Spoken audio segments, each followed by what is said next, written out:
How to turn off professional mode on Facebook. Hi everyone, welcome back to the channel. In today's video I'll simply guide you through the steps on how you can turn off professional mode on Facebook, so just make sure to watch the video till the end. In order to basically turn off professional mode on Facebook, all you have to do is simply go ahead and then first of all open the Facebook application, and then if I visit my profile page over here, you can currently see that I am on professional mode. So what I need to do is I just need to turn off professional mode by just tapping the three dots that you see over here. Now the reason you can tell that I have professional mode is by seeing this 1.1k followers instead of friends. So to turn it off, again just tap the three dots icon. Here you'll just land on this page, which is your profile settings, and then here you'll find a section where it says turn professional mode off. So just make sure to tap on it.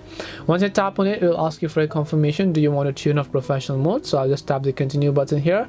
Once you've done that, you'd have successfully turned off professional mode on Facebook. So just tap the turn off button and professional mode will be successfully turned off, as you can see.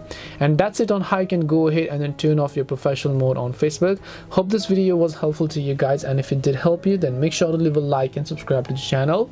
If you have got any questions, queries or doubts, then feel free to leave them down. Thank you very much for watching till the end, and see you in the next video.